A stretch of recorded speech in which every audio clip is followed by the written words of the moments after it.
today. Thank you. I'm very hungover. Sexy. I'm extremely tired. Oh, really? Je suis fatigué. Je suis très fatigué. Patrick, we will wake you up. You do speak French. We will wake you All up of with these this. this time. All this time he's been saying to me, Terpster, le dick. And I was like, I wonder what he's saying. So I learnt it so I could understand how he was bashing me. Lay dick. That's the dick, right? That is, yeah. That's the accurate translation. Terpster, the dick. All right, let's record. Here we go. It's time to go. I noticed you bleeped my swearing last episode. Did I? Oh, wow. What did he say? I don't remember. Did you F-bomb it? Yeah, when I was talking about frog legs and chicken things. Oh, I think I thought it because I thought it was so funny I couldn't take it out. I thought it was really funny. I think that's what happened. It's been a week, so I don't remember anything. But yeah, it was pretty funny. Well, I hope this show wakes you up. It'll wake you right up. Censorship, yeah. Man. You can't censor the truth. Old Dungeons will wake Patrick right up. Here we go. Let's start it. It begins in 3, 2, 1. Horde side.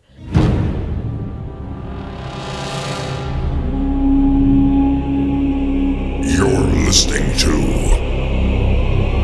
The Instance.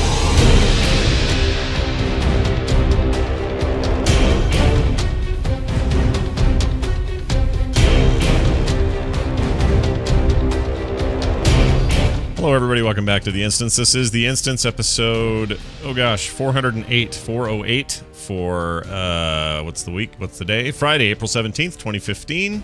April flying along like it doesn't care, like it doesn't give two shits what you think about time. My name is... What? I know. My name is Scott Johnson. I don't understand any of those things. And that person who is shocked is Terpster. Hi, Terpster. Hello, me. Hey, and man. hello, Scott. Hello. And hello, Patrick. Oh, Patrick's here too. Hi, Patrick. Patrick's here. Oh, hey, Wow. how's it going there? Oh, I fine. didn't see you. Oh, we missed you. No, we missed Terpster because he was gone for 2 weeks, but we didn't miss Patrick. He was here. You were here. It was fine. I was here. Terpster wasn't. If you had been I gone, didn't then really they would have miss missed you. him. Yeah, of course Oh, not. no, let's not. Well, you did. You did. were- There's nothing wrong with listening. I missed you. You were I'll say all it. over my Twitter feed and my thoughts, which is why I did. Brilliant. I did Okay. really Oh yeah, that's good. We never truly are apart because of those fine technologies. Never shall we be. Dill's had an early morning meeting. He's not here, but we're here. And there's stuff that actually happened. Here's the best part about you missing 2 weeks in a row. They were literally the most deserty news weeks in the history of World of Warcraft, and I'd say that without any kind of hyperbole. That was true. There's nothing going on. So we talked about a lot of fun stuff, but quite literally, it has been the quietest thing. As it turns out, it's because the whole quiet before the storm thing. Because now there's tons of things to talk about. Or one might even say the quiet before the blizzard. Oh, jeez! Oh, I see what you did. I see what you Where'd did. you get that from? Wow. Thank you. No. Hey, can I say something before we get Of into the course show? you can. Yeah. I last week, I can't remember when it was, but there was the podcast awards. Yes. A few days ago. Oh yeah. Congrats And to us. I didn't realize that there were so many Frog Pants and DTNS and Night Attack and all of this and Diamond Club shows entered, and everyone, like in all of the categories where one of those shows from our group was in the running, they won. Yeah, we swept it. And I woke up to Twitter to a torrent of tweets of congratulations to everyone I care about in this community, and it was an awesome feeling. So the community did an amazing job, and I love all of you guys, and I'm hugging you right now virtually. The funny thing is, I we're thought the best gaming show. Yeah, we are the according to best that. gaming show. Where The really Instance. the truth is we're the show allied with the most other voters for this thing. Yeah, no, that's Which is exactly great. I how still it like that. It's I exactly think how it that works. works. It is all on the backs of And fans. Chris Jericho, wasn't he hosting it? He did. Him and Emily, I forget her last name. She has a podcast as well, been around forever. Those two hosted it. They were fine. They weren't fine. They were crap. All right, it was kind of terrible. But what was fine? Here's the best part of the whole thing. We swept every category we were in. That's a total of well, 3 shows that I physically record and produce won. So Film Sack, The Morning Stream, and then this show. And then Night Attack won in their 2 categories they were nominated in, both video and mature, which is their weird categories. Tom won for his Daily Tech News show in the technology category. Brian Ibbott won for Coverville. And was that it? I think that was all. And for those who didn't see it, Ibbott basically went up the stage 4 times to receive awards in other people's names because he was the one representing them. Yeah. By initially, Jericho and the other presenter were like, "Oh, haha, guy with the funny hat, he's coming back again." And by the 4th time, they were like, "Seriously, look, him, Chris, again?" Listen, Jericho, whose whole career in wrestling was based on fake outcomes of fake things, was starting to look. Don't be mean. Well, wrestling, he started to have a look on his face like, maybe something's up here, like something weird going on. And in their head, they weren't connecting that in some cases he was just representing, or that the community was large enough to do that. In their heads, they're like, one guy is coming up to get all the awards. Something is amiss. Something is going on here. But nothing was. You guys just all voted for us. It was all clean and on the above board, and we're incredibly humbled by it. And thanks for the win. And thank you so much as I was saying, this community is incredible. And I've never cared about any of those awards ever. Right. And I think they're kind of dumb, to be honest. But still, winning those dumb things like for shows that I'm involved in, it was kind of like, oh, thank you guys. So thank you. That's really cool. I mean, the instance has won only one other time in a previous year. I want to say it was like 2010 or 09 or something. Well, you didn't have Patrick. Not in our time. I don't think it was in. Yeah. I didn't think I was there. Was I? I think it was Randy. I think it was still Randy and I, and it was a long time ago. And that's back when they just did them over Skype. Like there was no award show. He just kind of did it over Skype. It was also back when the instance was really good because they just stuck to the topic and we kept. There wasn't like Hearthstone or something like that to talk about. But if it had been, they would have just kept to it anyway. No, it wouldn't have happened. But honestly, the only category I thought we were going to lose this week was this one. I thought this would be the loss because I heard we barely mentioned it on the show. It was like maybe 1 or 2 times. I wasn't really pushing it, which I don't like to do anyway. I don't like that feeling of hawking it that way. But it didn't seem to matter. Everybody really wanted us to win, and that's how the rules work, and that's how we won. So huge thanks to everybody. Even Patrick, even who hates these awards really. I mean, he's being nice right now. He freaking would like to pee hot yellow viscous pee on it. He hates it so bad. Viscous, like really bad. You haven't been drinking enough water, too much red meat. It's just nasty cheese pee. I don't think even if you don't drink any water, I don't think your pee should be viscous. It should never be. That you should probably see a doctor about that. Yeah, it should never be thick and liquid. That's true. Gross. Let's move on. There's a lot to talk about. I have been slowly leveling through my garrison missions, my gear, that is, my eye level, because I haven't been raiding very much lately. We talked about it last week at length, Pat Terpster, but I've been feeling particularly the lull between patches, the kind of it's started to get to the point where you've done a lot of what you're trying to do already. Yeah, I mean, I haven't touched my mine in weeks. I haven't looked at. I'm sure there's some brand new, fresh potions just waiting for me just down the path. But I've just sat next to the table, hopped in, sent everybody on missions, got some nice gear.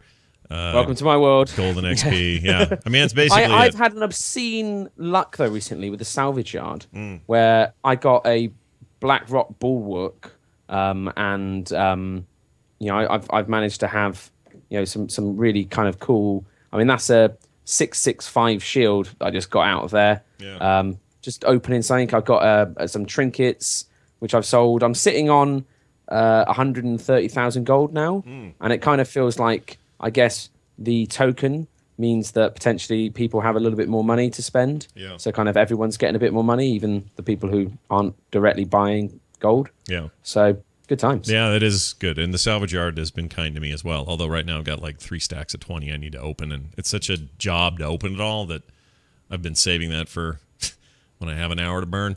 But anyway, it's not like raid nights haven't been happening. Our raid group's been doing great, but I've had stuff come up or just whatever, and I don't know when the scales need to be tipped, and it's like, well, you could watch Bloodline with your wife on Netflix and binge 3 episodes of that, or you could go raid. I kind of been siding with the other thing and not raid, and it's not that I'm not. I mean, my progression in Foundry is terrible right now. I'm barely in there. I just am feeling that thing that every expansion we all feel a little bit, some more than others, whatever. but I'm just starting to feel that you way. get burned. Exactly, it happens because there's only so much that you play and that you do. To be honest with you, like I've started playing the auction house, which is something I never do. But it's just because that's something that I've never do, and so it's a bit different. And equally, you don't have to do it at any particular set time with a load of other people. So I think there's still opportunities in the game to do things, but yeah, totally in regards to it being towards the end of a patch, you can feel that. Yeah, for sure. And last week we were calling for news about 6.2. Sure. And lo and behold, here it is. Let's get right into it. 6.2 has landed on the PTR anyway. It hasn't landed in the core game yet. But let's talk about what matters in that 6.2. It was both announced and PTR'd in the same week. The Tannen Jungle video preview looked really nice to me. Real dark. Like we're definitely headed toward let's say there's no happy shiny panda space in that jungle. You know, I have to say I was a little bit disappointed. I was promised a jungle, and this is basically a pool, Hellfire a Peninsula. pit of fell blood and dark energy and very terrifying. You know, I was planning on having a nice vacation there, and it seems I'm going to have to fight my way through everything. When I want to get to the morning buffet, when I want to go to the, have a swim, it's I think there's a little bit of false advertising in there. Well, when they asked Gul'dan, where will all of the fell blood be? And he said, everywhere. No, he didn't say it. Yeah, it's everywhere, and it is his fault. Gul'dan has obviously gone in there and had a freaking warlock. He's done a great job. He's done his role perfectly. Good job, Gul'dan. You've really messed things up. What's the thing is I don't know how kind of close to spoilers we can get with any of this. Well, in the very nature of what we're talking about, this is on the PTR, so I think we can none of talk this is in the game yet. Yeah. So if you don't want to have stuff spoiled, I think we can talk about it. We'll see you in a couple of weeks, I Yeah. guess. I don't know. Equally, if you're on the internet, it's like everything's been spoiled already anyway. Right. So These are things where I'm not sure. Well, whatever. My opinion's different on spoiling things generally, but video games, I have a very distinct line. If it's a strictly narrative, linear-based game of any kind of video game, then I'm usually kind of careful with spoilers. But when it comes to WoW, where it's this big sandboxy curated thing, it's hard to talk about what's coming and what's happening without talking about it. So I say we talk about it. It's totally fine. let's do it. Let's make it happen. So we never did talk about the progression of the ring, and that's where they've decided to put some of the big story points, some of the big beats. So can we just to clear up my own understanding? Yeah. This is 6.2. Yep. Are we going to have a 6.3, or is this the end of Warlords of This Draenor? can't be Warlords' end because the bosses don't include a couple of very key figures. Well, exactly, and equally they said that the last boss wasn't going to be just an orc, and people weren't sure if that meant that Grom isn't just an orc, he's Grom Hellscream, or if it was going to be like, oh no, it's going to be Grom, but Titan blood powered, fell energy, something other. But what's interesting is this seems to be the end of the legendary quest line. Yeah, for sure. So last time it ended in the Siege of Orgrimmar, didn't it? It was the final patch ended that. But think about this. See, I think it works to end that quest line ahead of some final huge chunk of content, because then you have a thing that you're excited to take into that battle that is functionally awesome in there. So I don't think that indicates, like the end of that quest line coinciding with this patch, I don't think that indicates that this is the final patch. There will be a 6.3 and there will be some big Grom thing, and it'll end with him turned into freaking half Manaroth or some weird thing like that. It's not going to be. You don't think I thought we might even get like some sweet redemption arc, and that because as you go through the legendary quest line, as a lot of people may already have now, so it's not a massive spoiler. But obviously Gul'dan comes along, Kilrog drinks the Kool-Aid, and Grom gets kind of captured. Yeah. So I wasn't sure if maybe we were going to kind of break him free, and he's going to do his whole saving the day but dying thing again. That he's so famous for. Well, I thought he was... Okay, that's funny you'd say that, because I actually had the same notion, but my notion started way back before we knew the fate of Garrosh, and I thought that what would happen is even Grom would see the insanity of his son and intervene at some point. basically end the madness, and therefore somehow end himself in the process. That's all entirely still possible, obviously. And Blizzard likes these. They like this story arc trick. They like to play around with the idea of redemption, of Vader picking up the Emperor and throwing him down a pipe. Oh, by the way. Oh yeah, well, yeah. Let's talk about that after. But Can wow, we just yeah, Can we talk toward the end of the show just a little about Star Wars, guys? Just a little. Okay. We have to. Yeah. All right. I don't think it's fair not to. In fact, I'm pretty sure it was a national holiday at Blizzard anyway yesterday. So I have to say, even myself, who's not the biggest Star Wars fan, I was kind of hyped. So yeah, we have to. Even you were hyped. See, that says something, because the French, they don't like anything. So I want to know what you were hyped about. Anyway, here's the thing. Anyway, as far as that story goes, I mean, I don't know what it's going to be, but if the question is, will there be 6-3? Yes, there will be 6-3. Of course, there will be. And I think they want to be quick about it, and I think they want it to be epic and amazing, and they want to do all the things that they do. But we don't know yet, I guess. I'm curious, when we're talking storyline, it seems they're trying to sort of reconnect this storyline with some, the quote unquote real version of history. And I'm wondering, in order for that to happen, the orcs have to still invade Azeroth. So we can't really win if they want to go that way. So I'm wondering what's going to happen there, because if at the end of the expansion, we kind of defeat some portions of the factions, but then the orcs still invade Azeroth and we're like, oh, well, everything's back to normal, we can go home, then it sort of breaks it clean and ends the expansion well. But in order for that to happen, we kind of have to lose a little bit. Well, are you worried that they're mushing the time zone or timelines together? Is that your concern? There's both the time zones and the timelines. I mean, really, they could do a better job at between some portions of the map and anyway. Okay, keep going. Daylight savings and all that other Right. people love it. Sure. I think when you look at the story, one of the final achieves for the Legendary Quest line is time is a flat circle, and it's from True Detectives, and I think it people conjures up this thing that you can make changes to the timeline, but it's going to try and correct itself or repeat itself, and so what's happened before will happen again. Right. And we've kind of now seen this with the orcs drinking Manaroth's blood again. Yeah. I think that the inclusion of Manaroth as a boss, like he's not quite dead enough, will be. I think I like that a lot.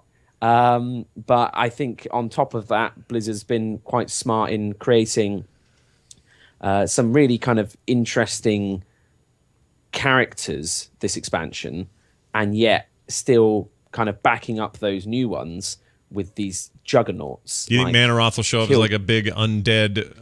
Well, yeah, you can see it. You can see there's two versions of him. One of him he's kind of stapled back together with a big kind of cleaved out hole in his head where Gorhau went in, and the other model of him is a skeleton.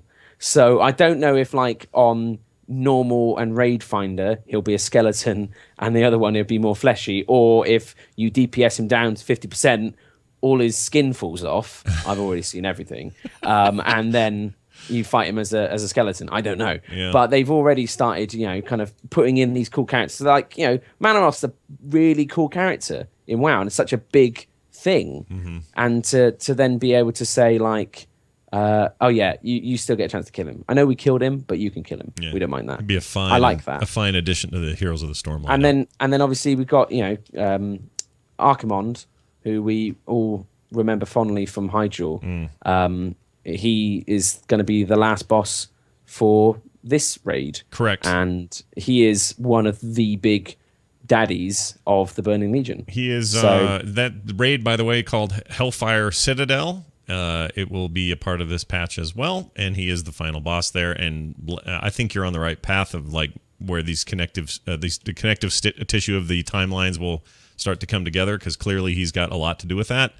And I think it could conclude the expansion, though. You think so? That could end it all, you think? Well, how can you go bigger than Archimond? Well, Well, that's the It's- thing. You can have Sargeras or you could have Kil'jaeden. Well, Kil'jaeden was well- the final boss in Burning Crusade. yeah, but this is- Archimond is kind of Kil'jaeden level of Yeah. greatness and power, and you can't really go all the way to what's his face, the you just said Sargeras. Yeah, you can't really go all the way to Sargeras. It's like the ultimate evil of the entire lore of Warcraft. yeah, he's basically he's the Satan of that. Yeah, exactly. Of that He's the religion. fallen titan. He's Lucifer. But I think it's there's I don't know. I think that there's plenty you can do. After this, I imagine we still have to deal with Gul'dan. He isn't one of those bosses. We may deal with him through that legendary quest line. That may be how we resolve, because that's mainly how we've interacted with him so far. But So it could be if there is a raid after this. Right. But how he's does nemesis. Gul'dan? What happens with Gul'dan is the, again, quote unquote, real Azerothian timeline. He enters Azeroth, right? So yeah, he came through with the orcs in the first the first invasion, and then So he in got order to killed in reconcile the Tomb of timeline. Sargeras. Right. In order to reconcile the timelines, he would have to survive. But I don't think it matters, because this is a separate universe, and the timeline doesn't have to go back to how it was. But I but think it that seems it's to just be that- they're going that way to reconciling the two. Well, there's two paths, right? So when you're making your time travel movie story, whatever, you either connect them, or you say one is now independently doing what it's doing and the other, is doing what it's doing at the point it was doing it, and you don't connect them. And I think Patrick may be right here. The cleanup way that the simple way is usually to have it all somehow resolve where Marty McFly's photo isn't fading out anymore, and that you've somehow corrected everything. I think they're going to go the way of correcting it. I don't know that I would prefer that necessarily. I kind of like the idea that we are off on our own. The way Star Trek did their reboot, for example, in the movies, is kind of an interesting idea.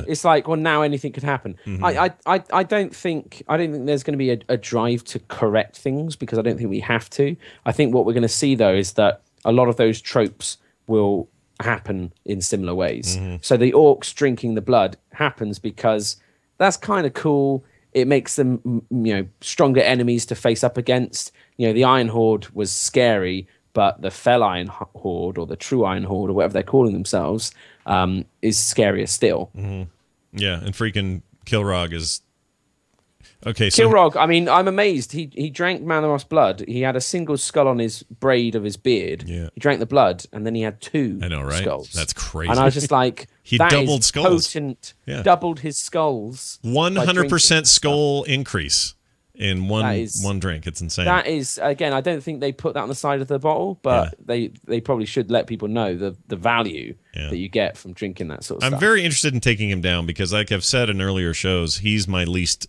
favorite of the warlords, because he's this, and I don't like people like him in real life, the truly fanatically religious, those who are so far on one end that they see everything as a martyrdom and a chance to destroy everything, and he's that guy in this story. But at the same time, he legitimately has seen how he dies. Like, that's the whole shtick with him, is, his clan cut out their eye to see their demise. Yeah. So it's not that he's, believes in, this invisible voice that talks to him from time to time. It's a proven reality. So I think he has a certain level of arrogance where he kind of knows, this is how I'm going to die. This is cool. Yeah. I know that's going to happen. So I'm going to go ham up until then. I'm going to drink this demon blood, because I know that's not going to kill me. I know, I die on the toilet eating a cheeseburger.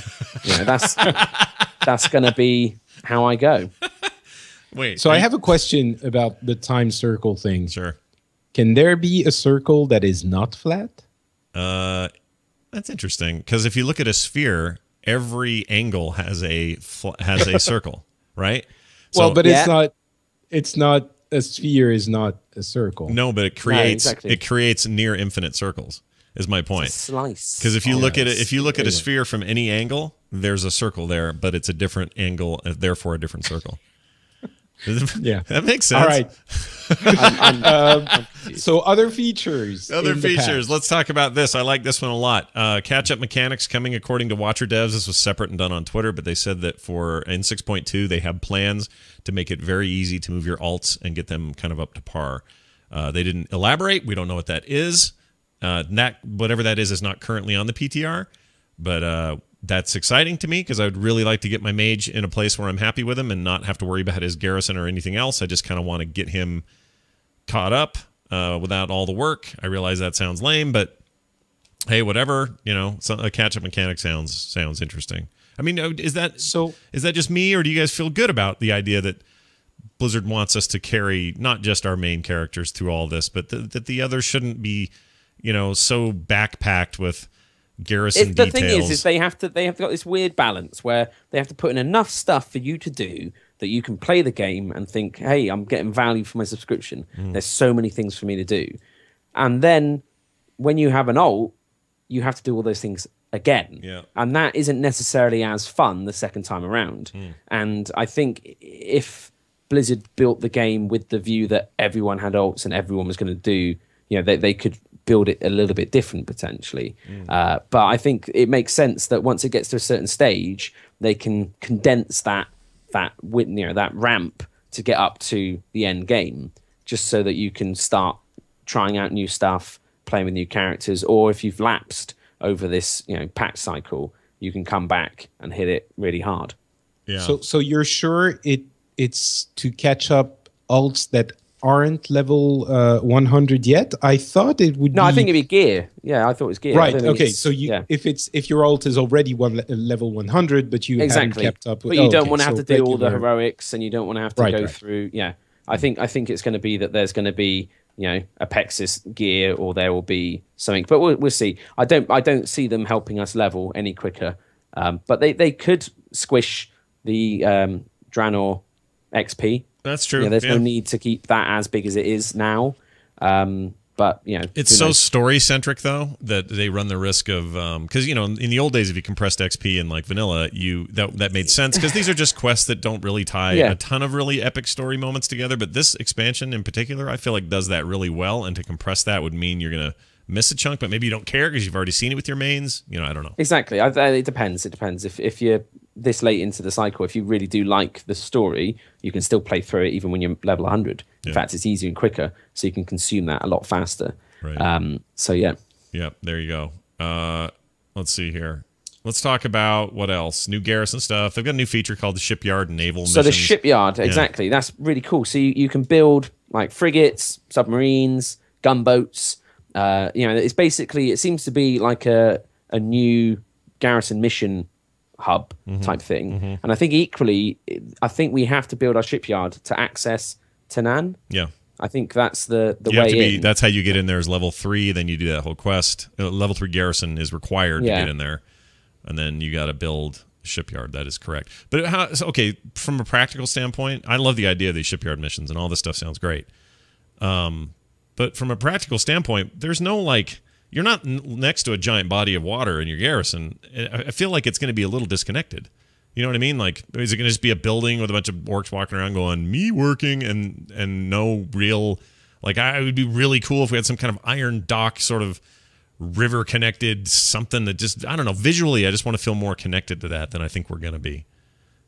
It may be a little bit, you click on the thing and a loading screen pops up and then you're in Tanaan. Yeah. But what I kind of like this as a potential way to take our garrison forward, though, if we were to have, in the next expansion, a ship, and that's where our garrison was on, and we kitted out a ship. I think that could be really fun. Some listeners are probably thinking to themselves, well, Scott, Terpster, and Patrick, you could be on the PTR, and you could see how this is implemented right now. We're not really PTR guys.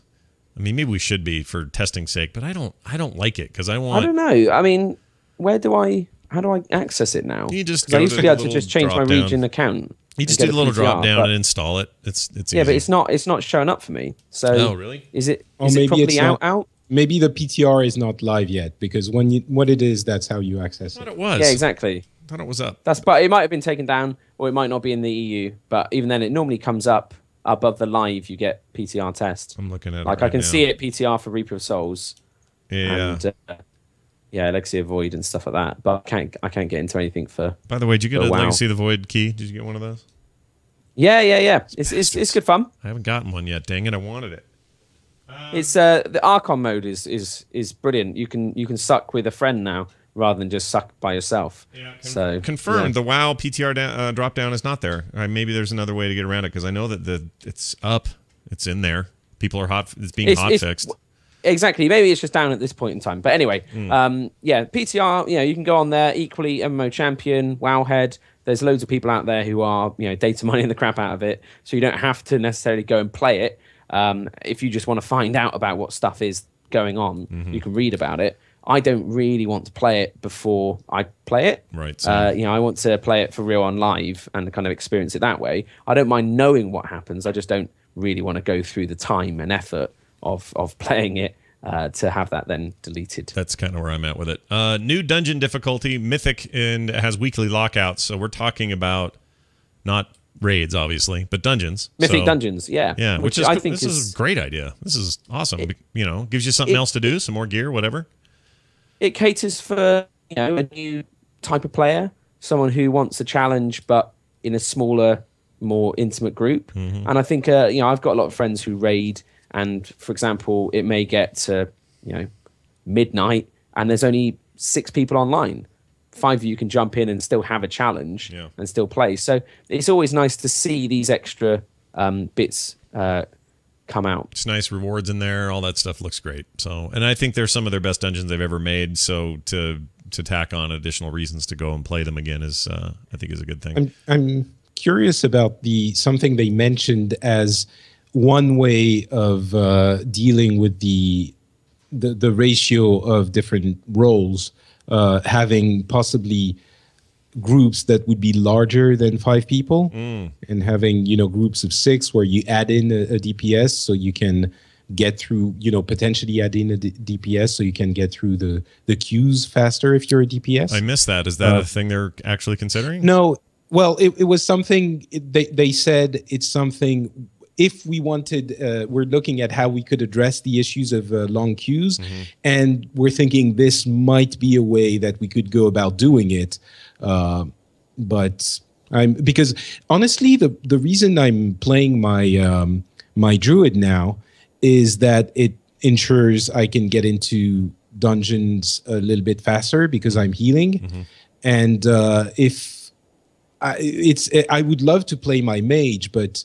Or many of my other characters, but that factor alone is kind of hindering me from doing it. So I don't know. It's a real deterrence, yeah, for sure. Like it's almost like I hate to use this comparison because it's not exactly 1-to-1, but when I get into Heroes, sometimes my decision to go cooperative when I just need to knock out a couple of daily quests is determined by the fact that I don't have time to wait in the quick match queue, which takes a little longer. Sometimes can take, it took us up to 5-6 minutes, which doesn't seem like a lot, but it is when you're at a loading screen, just sort of waiting for things to happen. If you've got limited time to hop into WoW and you want to just burn something out real quick, healers and tanks, well, they're used to just get in, get out. We have to wait. I mean, to be honest with you, though, at the same time, even for something like Raid Finder, if I queue as a tank, it's quick. It's not instant, but at the same time, I kind of think I've got more responsibility. And sometimes I don't want that. Sometimes I just want a DPS and just be one of many dudes, just kind of getting the job done. So I don't know. Sometimes it's better to have that longer queue if it means that you can enjoy it in a kind of chilled way. Well, I would like, that's the point. Even it's not as much responsibility when you're a tank as when you're a healer, although you always get crap if your group dies because it's always the healer's fault. Of course. But that's the thing. I would like to sometimes have the slightly laid back experience of having being a DPS and not having the long wait time. Anyway, that's sort of a side point. I love that idea. So because the mythic difficulty could be really interesting, and I might not play my mage because of the queue times. Sure. Adventure Guide's been updated. They're evolving into something called, or actually, I'm sorry, the journal is being evolved into something called the Adventure Guide, which is supposed to be a whole lot more detailed and useful. And don't know much about it other than that, but that's coming as well.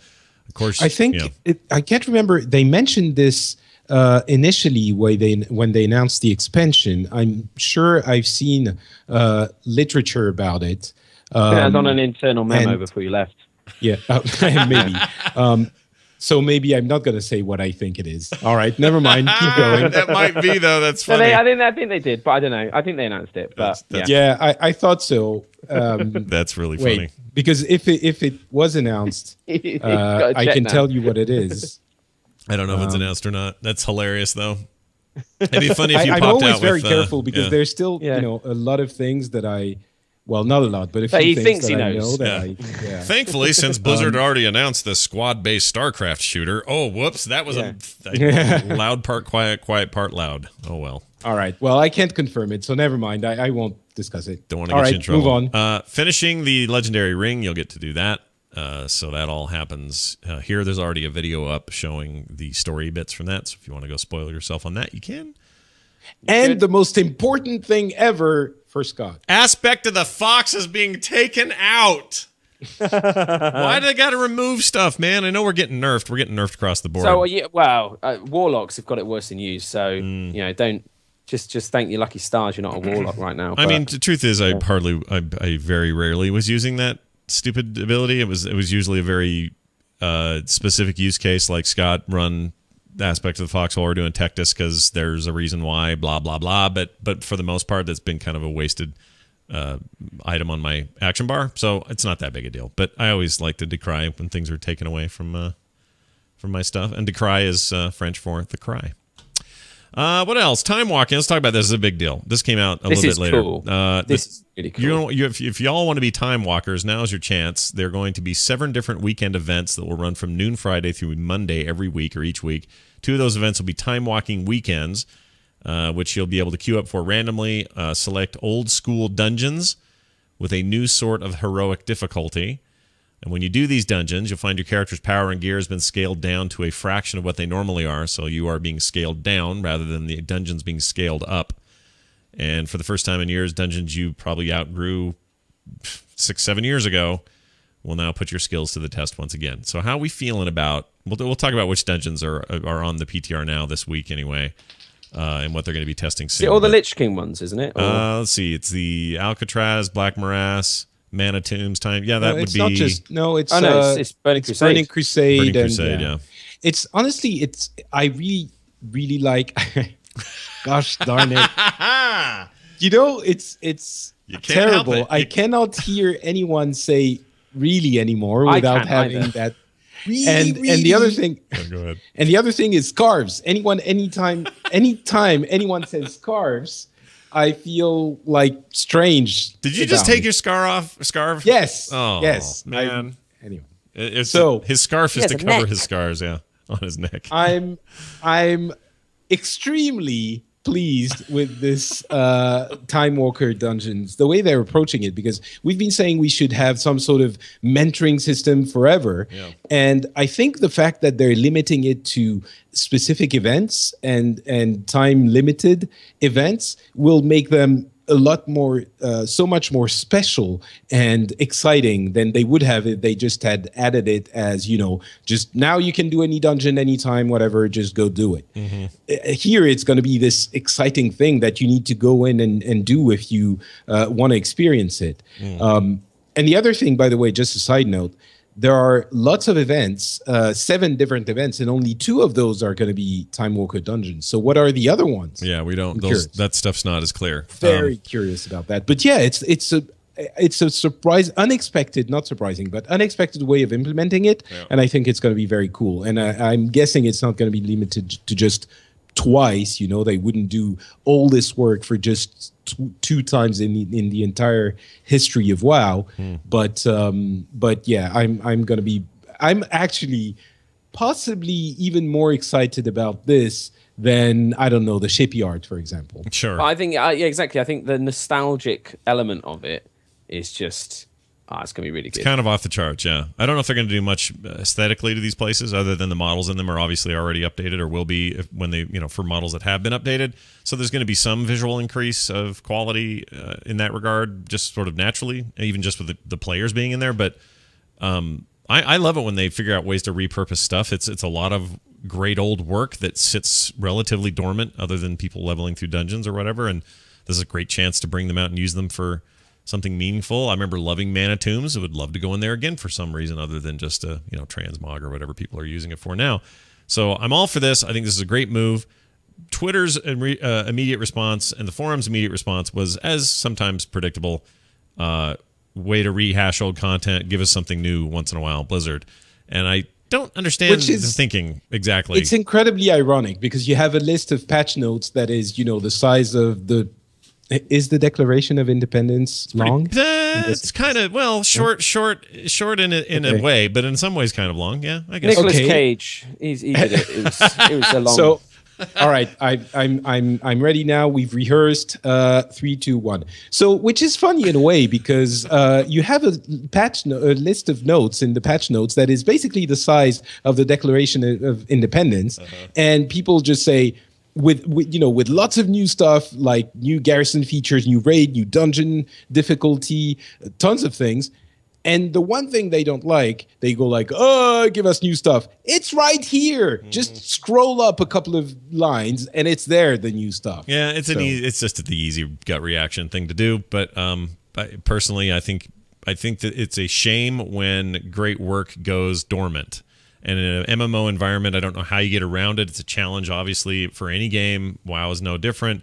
So when they come up with ways to not fix that, but kind of get things back to where they're useful, it's tricky though, and the reason that this is on a weekend only thing is it's a little bit like going into your attic and bringing down like your NES, and you're like, oh my god, these games were so amazing. Yeah, I've been playing for an hour, okay, and yeah, they're not. I mean, they're okay. They're quite good. I mean, yeah. Actually, I think I'm going to go play some GTA 5. It's honestly like the nostalgic element of this is great, and it is a real effect. It is a placebo, but it works. Molten Core, for example, that was that exact thing. Exactly, yeah. But having it there just highlights. All of their newer dungeons are better. They are legitimately better dungeons, built with more, sense about it all. And I think, which is why also it's genius that they're doing it time limited for just a weekend or just a couple of weekends, right? Yeah, exactly. It makes all the difference, really. I think I like it. I think it's fine. I'd love to hear listener reaction because I don't know. I don't understand the freak out. But if you want to play the Nexus again. Boom, you're in. Utgard Pinnacle, oh baby, yeah, good rewards too, right? What like what? What are we getting out of this thing? So basically, they scale up the loot that you get from those dungeons. So if you get whatever in Utgard Pinnacle, wasn't it? Pineapple. Wasn't it that who lives in a pineapple the guy under was yelling, the sea? I will bathe in your blood or something like that. Paint your face with my blood. I'll paint your face with the famous instance thing. Yeah.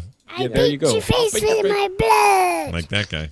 I'll paint your face with your blood. Yeah. And so if you get his, bucket of epic paint, then that was level, what was it, 70 at the time? Now it's going to be level 100, but it usually you would get blue items in those dungeons, if I'm not mistaken. So I'm wondering if they're going to be, are they going to make them viable for level 100 6.2 raiding gear level, or is it going to be level 100 blue gear? That is a really good question about who this is actually for. Is this for people who are already purpled out, or is this for somebody who's in between? And I don't know yet. I mean, it'd maybe that's cool. going to be something of the catch-up mechanic that they were talking about. Yeah, I'd love to take my mage in there and do that. In fact, that's exactly what I'd like to do with him, to be honest. I'd rather do that than just about anything else with him right now. And I keep, for whatever reason, I ripped through 90 to 100 so fast with GURP, and I was loving it, and I just ate it up. I'm stuck with my mage at like 97 or something, and I'm not motivated to do anything with him right now. So this would motivate me. So if this is who that's for, I'm all for that. If it's for purples, for people who already have purple fever, great. We'll do that too. But either way, I am with Patrick in this. If I'm ever with Patrick on anything, it's that I'm excited about this beyond most of everything else that's going on in this patch. So there's which that. is really ironic because it's the one thing where they're using old content, and Yeah. it's I kind of feel very guilty about this. But you know what? I'll get some cool gear and jump into the Hellfire Citadel. Old content, but new work in it. People have been asking for vanilla realms forever. People want to play old WoW, and this is a great way to kind of give those people. All right, here you go. Shut up. Yeah, I think after Molten Core, I don't think a lot of people are still claiming that the old grades were so much better than the new ones. Yeah, that was a real eye opener for me, and I think a lot of players just kind of went, "Ooh, yeah, this is rough in here. We don't like this. Let me get this pet or this mount and get the hell out of here." So maybe that'll happen here. Probably not, though. I think a lot of the old dungeon content, even just leveling alts and stuff, has been really fun through the years, and I don't see any reason why I will ever hate Utgard Pinnacle or Shattered Halls. I think those are fine places to hang out and do things. So Gundrak, even one of my least favorite at the time, but I don't mind it now. Do you remember Shattered? I also wonder what architecture of Shattered Halls they will implement, because I remember initially, well, I guess it's about abilities, not about the dungeon itself, but back in the day, Shattered Halls was a dungeon where you could not survive if you didn't have a decent amount of crowd control. Yep. If you unsheeped the sheep, then you would die. Yeah. That was, if you had the 6 mobs on you at the same time, no amount of healing or excellent tanking could save you. Even Terpster could not have saved the groups where people were. He could have been wearing my perfect arrow, his shield, and Dill's pants, and it still would have died in that fight. Doesn't matter. Yeah, no, you're totally right. Maybe. I mean, maybe it'll be just as dependent on those things, and that's great because I love using CC and I like the creative. I don't think so. They've tried here and there to get back to this, but people just don't respond. These new dungeons are hard as hell, though. Like when you while you In were a leveling different through way, them, they were difficult as crap, and they did require creative thinking and movement and use That's of your true. abilities. So I don't know. I'm not so sure they'll shy away from that stuff. We'll see, though.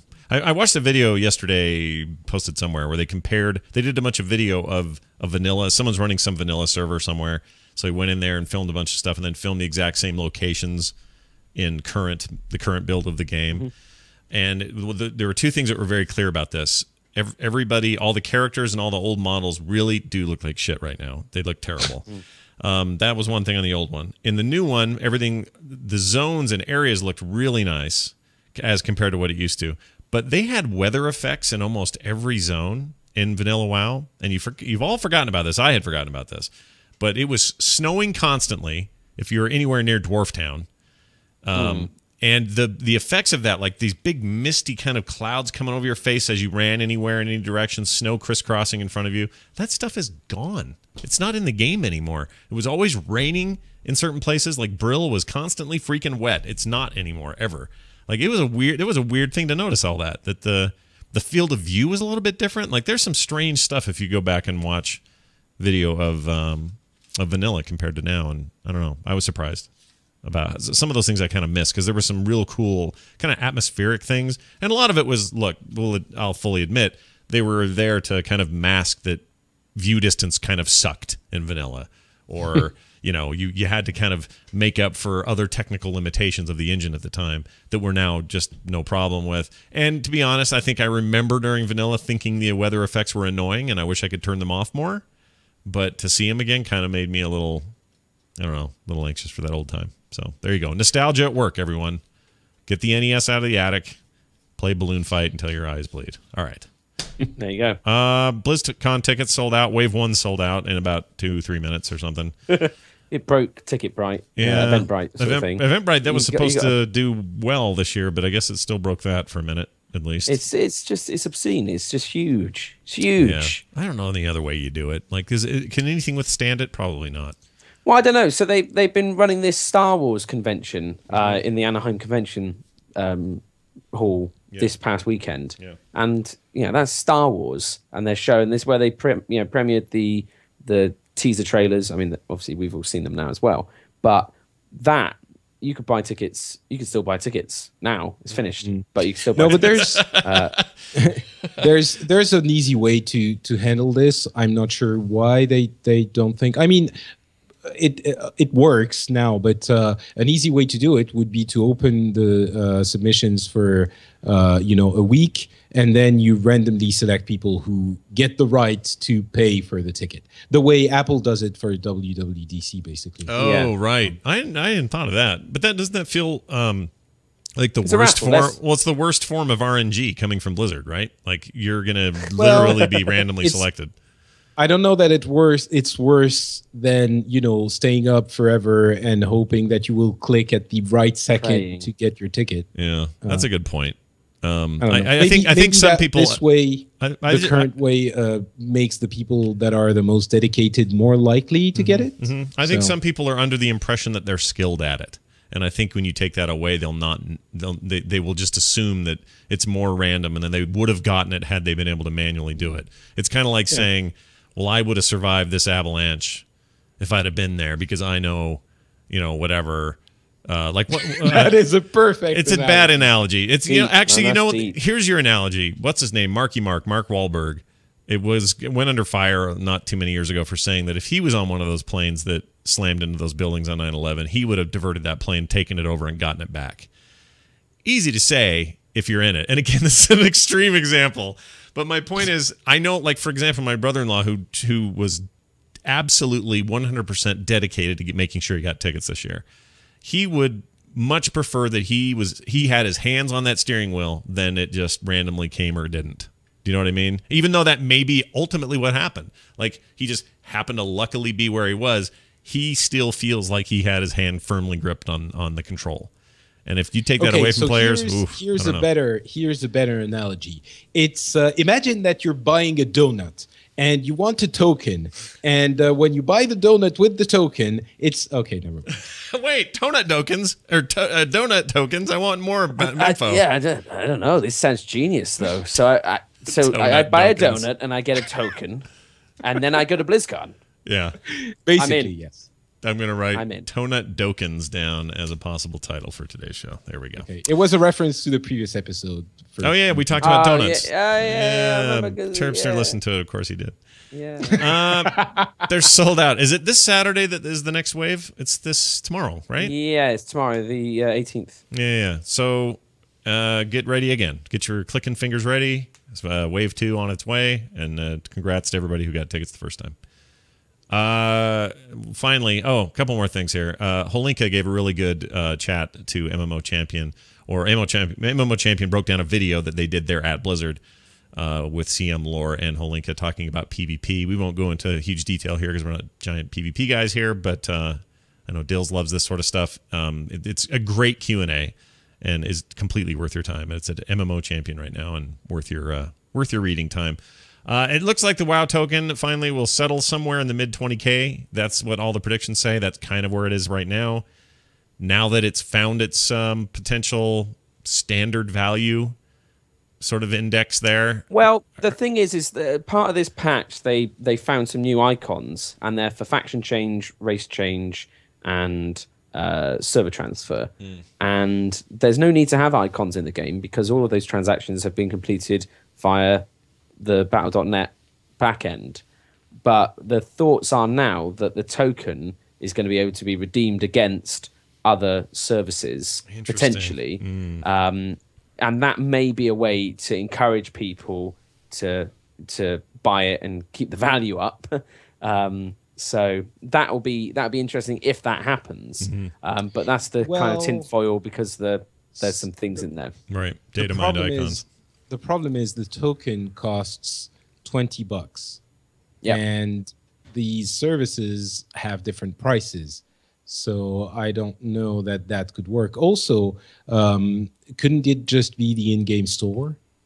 And you need icons and stuff for... That's possible. I don't know. It's possible. I mean, if you're going to buy... Think of it this way. If you want to make a faction transfer...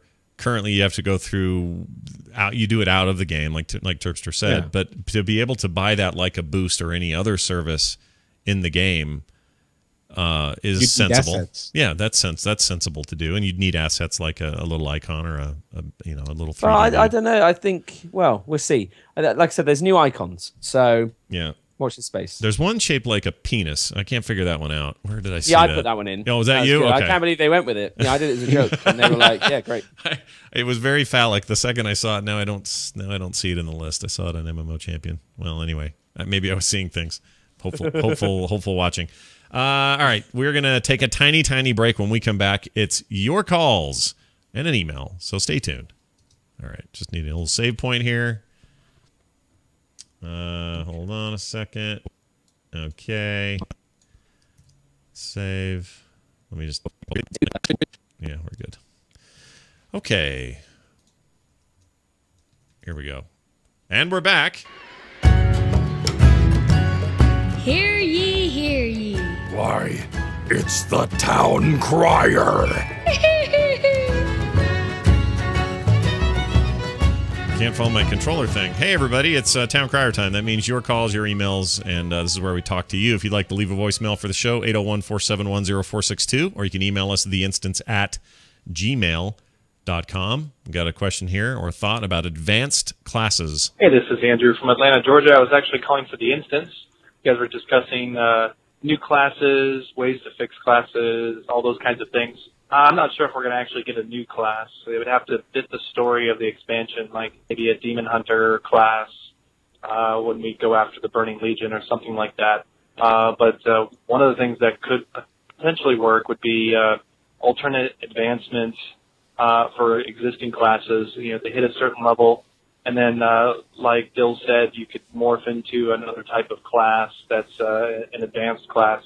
Love the show. Talk to you later. Bye. Problem with that, I don't hate that idea, but the problem with that is that as other MMOs have demonstrated, it's very hard to balance against that and to create parity between classes when they're, because it's essentially new classes. It's you've just called it a different thing. You can say morphing into it means that, oh, now my mage can wield a sword and melee like Patrick's desires. But that's still a new class in essence, and you'd still have to balance it against traditional mages and other classes, and then there's the whole PvP thing. Traditional mages, I like that. Yeah, traditional I just mages. imagine them, yeah. They're a Start little a band. conservative about which schools of magic they use. Yeah. We could be sound like a band. I'll play bass for traditional mages. That sounds all right. What were you going to say, Patrick? There was the idea of the Path of Titans, Path of the Titans for what was it? Was it Cataclysm? I can't remember.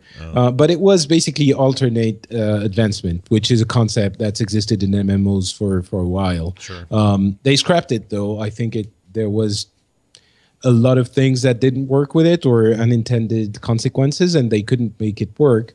That's not to say they can't make it work in the future, but it's difficult. Yeah. It's not easy. But I would certainly love. The thing is, if you look at it,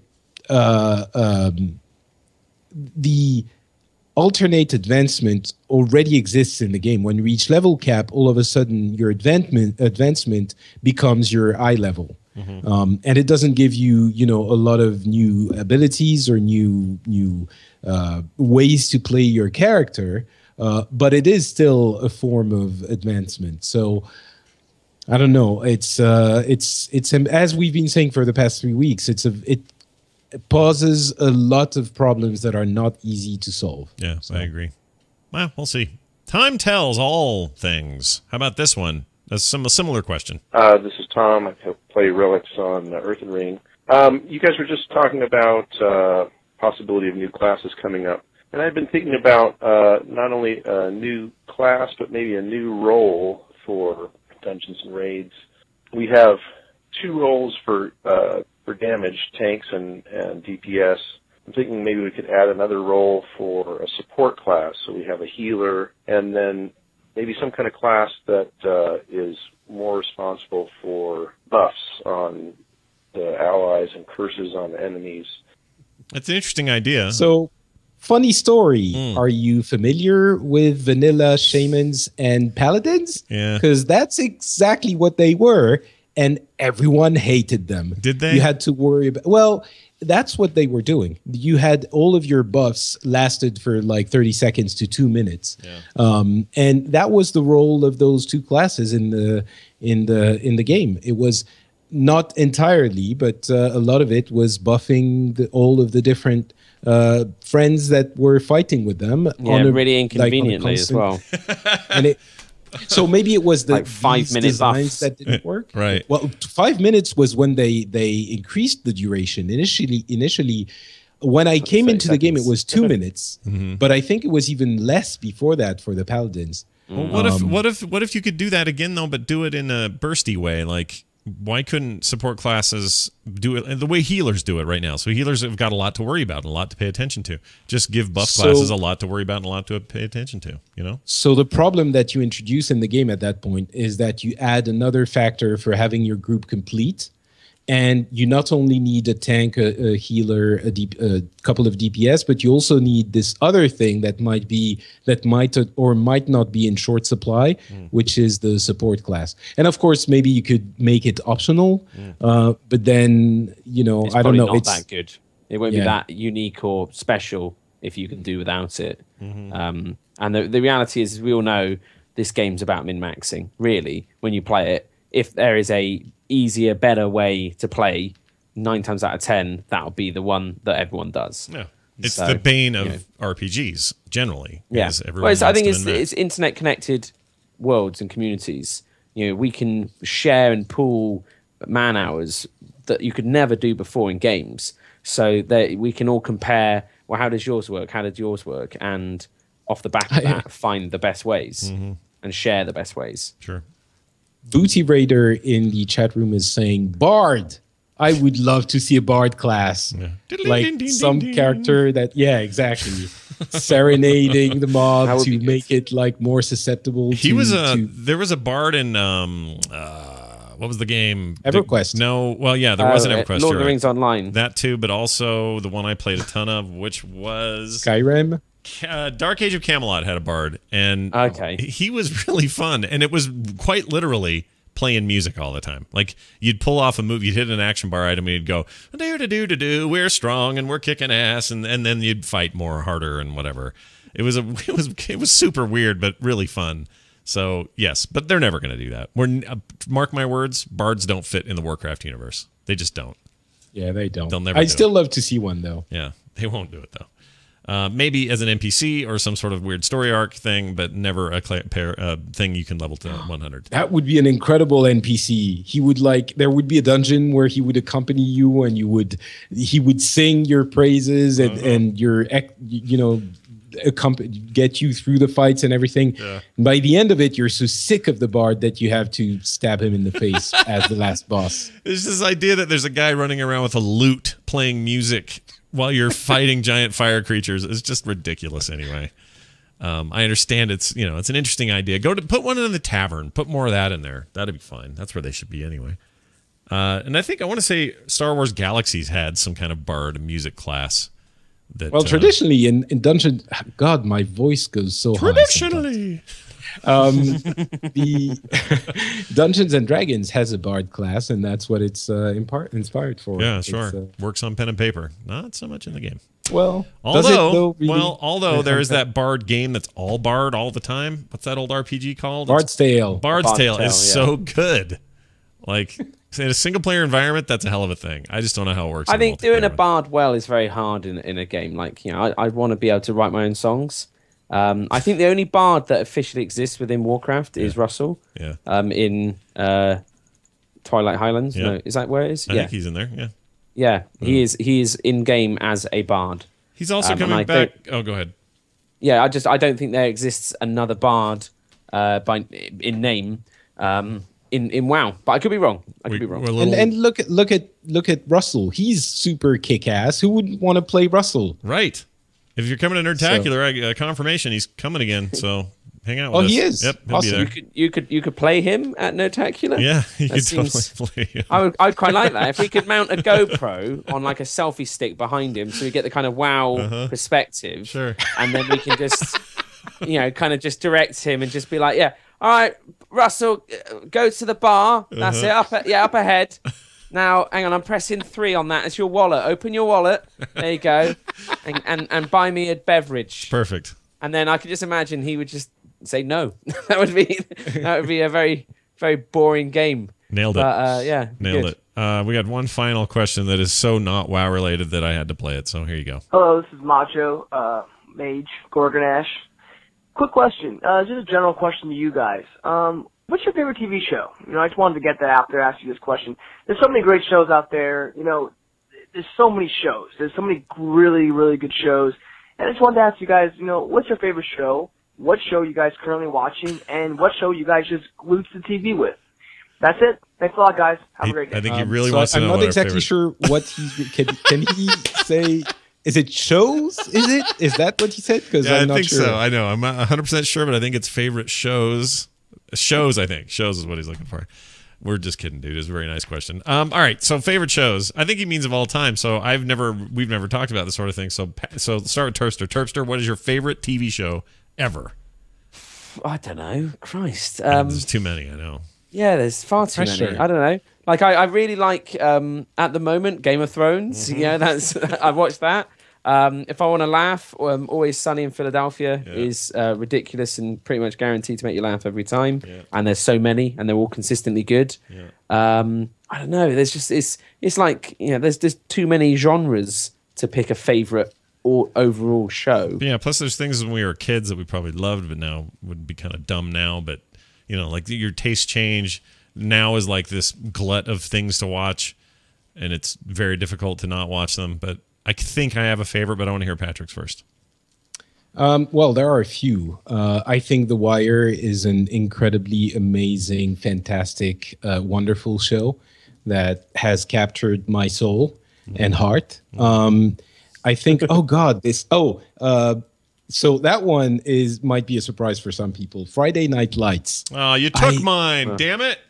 Really? Yeah, that was it. No, you're right to love it, though. It's amazing.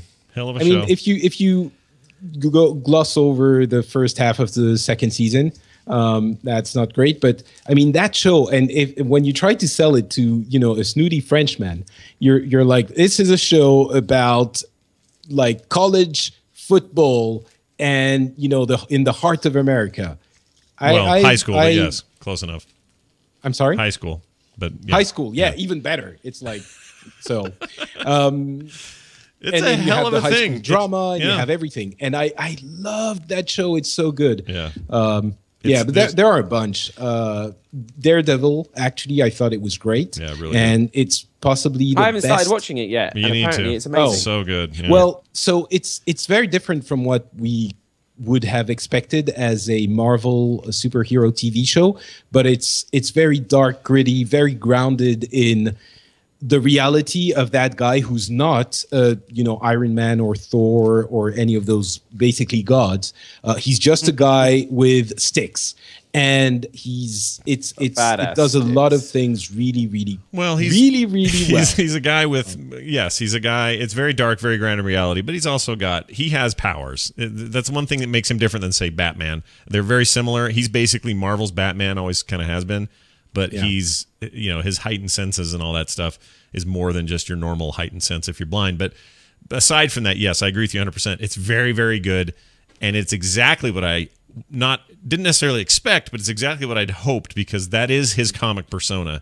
He has previously, in all the Defenders, really, the quote-unquote Defenders, their storylines, the Luke Cages, the Punishers, and the Daredevils, and the whatever, Jessica Joneses of the world have always been dark. That's their whole thing. So the fact that they have a place to be dark now, and that we can see this in this way, is nothing short of awesome. It's really good, Terpster. You should watch it. It goes beyond that, though.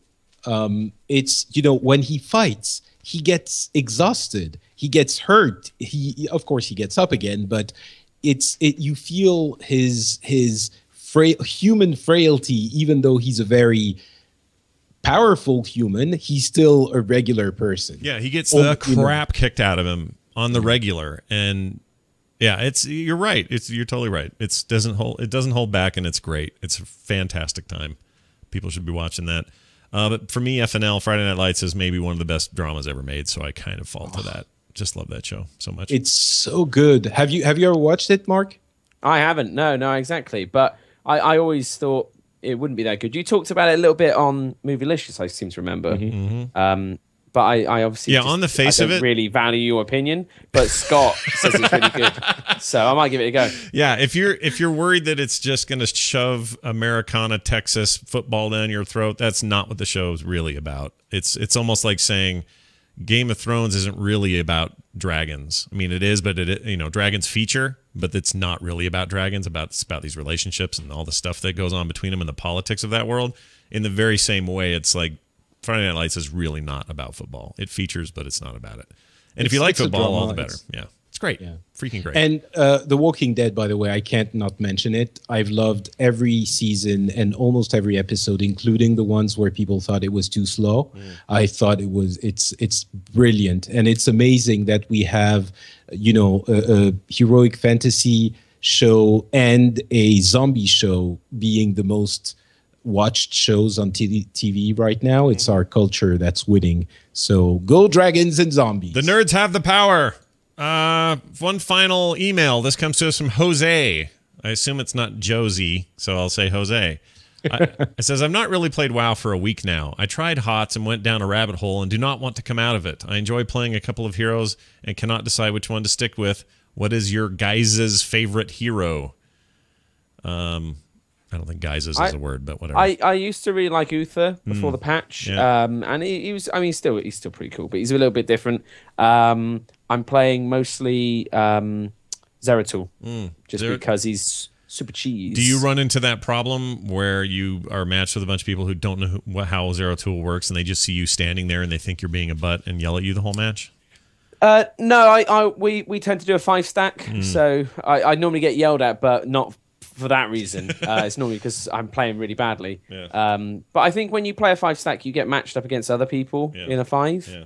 And so we don't win that many. But yeah, it's good fun. I'm winning more than I lose. If I'm to pick favorite characters, it's Thrall, and it's... I like them in this order. I think for me it goes Thrall, Vala, Jaina, Sergeant Hammer, and then a bunch of others and I like all of them, but I really, really like those top few. And for me, Thrall is my kind of go-to. I just can wreak some serious havoc, especially mid and end game with that guy, and I freaking love it. So yeah, that's for me. And Patrick, I don't know how much heroes you're playing these days, but who do you like? Who do you go to? So the amount of heroes that I'm playing these days is roughly about none, more or less. So the hero that I prefer is, I think the guy with the horns is pretty nice, and there's the little flying dragon thing. That's yeah. No, I don't play heroes. I mean, I usually like support characters, and I remember I mentioned it at one point. I really liked Lily because she was easy to get to wrap your head around. Yeah. And that actually I enjoyed the game I played when I was playing with Lily. So we found an interesting experience the other night. We played a bunch of custom games where it was us versus like two teams kind of set up, but we only had 4 per team. So each side had a slot open, and we found that the computer will automatically slot in Lily if there's a hole. Almost every single time Lily goes in if there's an open slot, which I thought was really interesting. That you shouldn't say that about her. She's a lovely lady. We should capture this merc camp, she's always saying. She's always so excited for everything. But man, I haven't had that much fun in a video game in a multiplayer environment since maybe my early Quake and like Unreal days. Like just yelling, screaming, laughing on TeamSpeak, just having the time of your freaking life. And props to Blizzard for bringing that back for me, because I haven't felt that in a long time.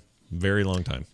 And I just have to mention Sunbun saying that I Lily like Lily. That's it. I like it. Hold on, I need to mark that moment so I can capture that out. All right, excellent. That's going to do it. Thanks for your emails and your calls. Once again, email us, themorningstream@gmail. That's the wrong address. No, but dude, send us at the morning stream. theinstance@gmail.com.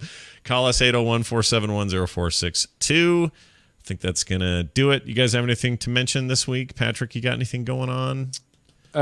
So Nashville is apparently an excellent show as well, kind of like in the spirit of Friday Night Lights. I've heard that too, yeah. And so we're not talking about Star Wars? Oh, Okay. Oh shit! Let's do Yeah, this yeah, real yeah, quick. wow. Okay, one last thing. So Kyle Chandler home. from Friday Night Lights is Kyle Chandler, who played Coach Taylor. He is in that Bloodline show on Netflix, and that is also really freaking good. Totally different, but awesome. Bloodline? Yeah, Bloodline. Amazing show. What is it about? It's about this family that owns this inn in the Florida Keys. There's Sissy Spacek and Sam. I forgot the guy's name. Freaking anyway, they're great actors. They're the parents, and all these kind of grown children help them run it. One of them is Kyle Chandler. He doesn't really run the family business, but he's a detective on the islands, so he's like a policeman guy. There's this brother that comes back who's been estranged, and then the whole thing just starts to unravel, the history of this family, and some weird crap goes down by the end. It is fantastic. Really well acted. Amazing stuff. You should watch, Patrick. Okay. I think you'd like it. All right. Anyway, so can we just talk about the Star Wars thing just briefly? Oh, and Hearthstone phones. It works. Oh, yeah, it works on phones. Yeah. Yeah. Really good. Really, yeah. In fact, so good, I forgot to mention it. It's just a piece of cake. You just fire it up, and there it is. It's literally better than the iPad app. I And it's kinda like, agree. Oh, Yeah. I don't think so. I think I it is. think- I'm with like Terpster. in terms of stability and smoothness, because it's actually made for that device rather than just like, guys, just crop it down. It fits. It works. Yeah. You know, it feels like a much better offering. That's where I'm at. I feel like the iPad version is fine, but it mirrors the desktop in a way that feels like it wasn't exactly custom built for it. But this thing feels like the phone in mind the entire time without losing the core experience you'd get on the PC. I think it's really, really well done. That's funny. And I don't even like the it game. felt to me like it was a little bit crammed. It works. It's definitely capable, but it's a little bit crammed. Well, what I are you thought. running, a 6 or 6? You running the Duke, the big one? 6. Okay, me too. I mean, that's more crampy than a 6 Plus. I think 6 Plus users are like, oh yeah, this is like a tablet, but for you and I, it's like a little bit smaller. All right, so this happened. Here, I'm going to just play a little taste of this here. Hold on. Nice to get My that. sister has it. You have it. We all have it. You have that power too. Oh, the power. We have the power. So anyway, Mark Hamill doing his thing. So what did you guys think of that thing? It was pretty awesome. Like it was amazing. I'm It was- beside it was- myself. yeah. Oh my gosh, I can't wait.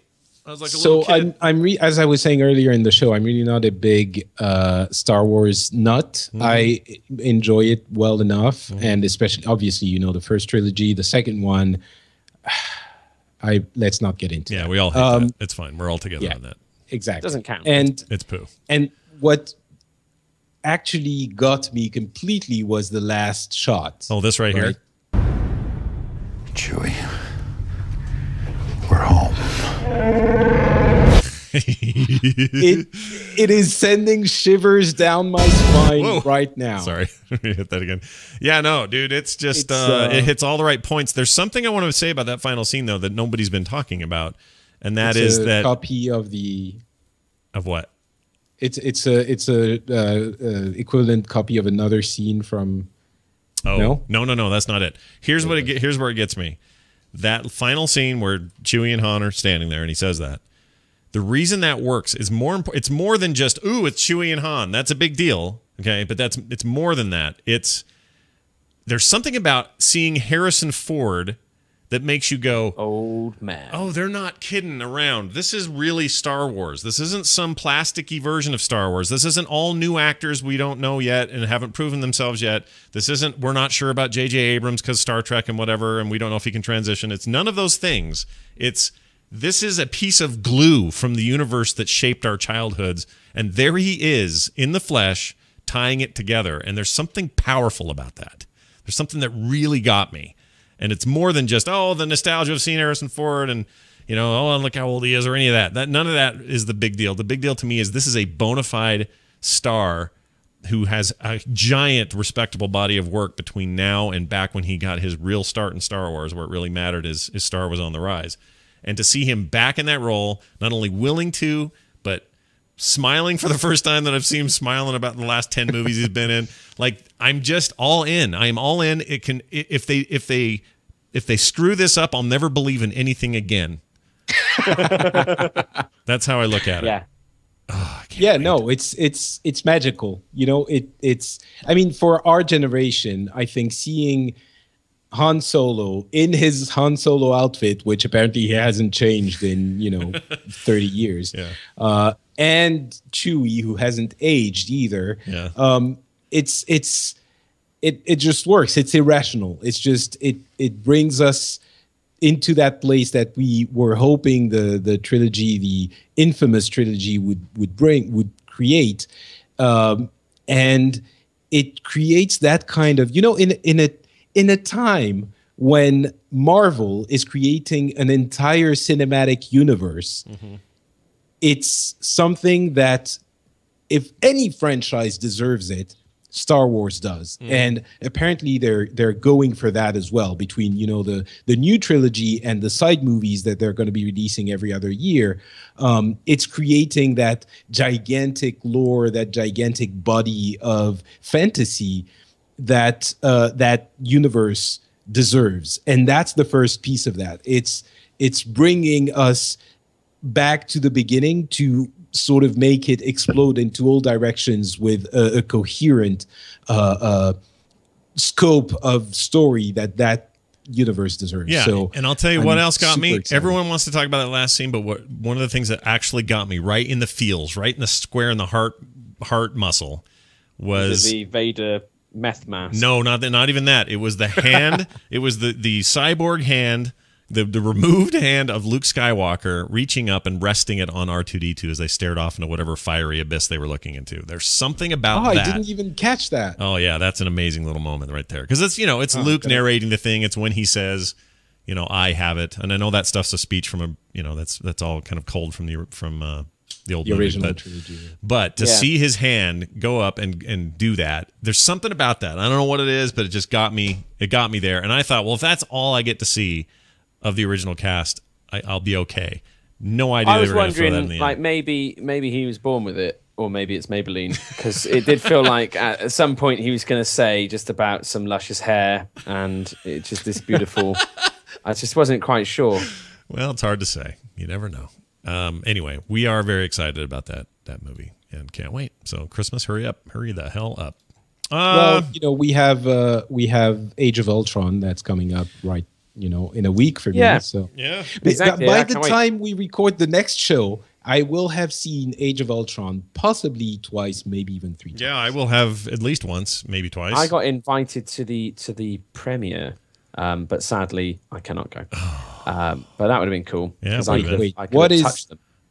What is more important than going to the premiere? I don't know exactly. Well, things on Reddit, someone saw the film and they said it's terrible. What? And so on I saw that. our movies, and it's like, I don't know how true that is, but it would be interesting to see. I guarantee it will not be terrible. Imagine it. I guarantee it will not be terrible. I could imagine it being terrible, but I'm hoping. I'm really hoping that it's not. I'm gonna have to go. I've got to run soon. Oh, you gotta go soon. Yeah, we should let you go then. Well, we're done okay. now. So thanks everybody for being now. here. The show's over. If you would like to hang out with us more, well then tune in next week. Okay. Bye now.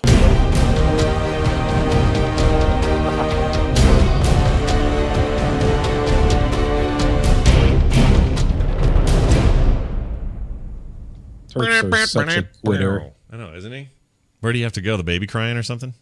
Possibly. Something like that. I mean, jeez. Babies. What a bunch of boobs. Now all the Star Wars talk just has me all freaked out again. I got the chills yesterday. They wouldn't go away. I couldn't wait to show my kids. They avoided it at school. They came home. They were freaking out. Oh, man. I can't wait. It's going to be great. Yeah, I can't believe I'm that excited about this. But my 3 movies this year are going to be, the most excitable I am about movies are Age of Ultron, Star Wars, and Hateful Eight from Quentin Tarantino. Those are the 3 I care about. Yeah. What is that? That's his new Western he's doing, and it looks freaking awesome. There's a teaser trailer out that doesn't show much, but totally worth checking out. Okay, I'm going to watch it now. Yeah, go look at that, and you and I will talk later, Patrick. Patrick Beja, everybody. Take a bow, Patrick. Take a bow. See you later. All right, that's going to do it. Thank you, everybody.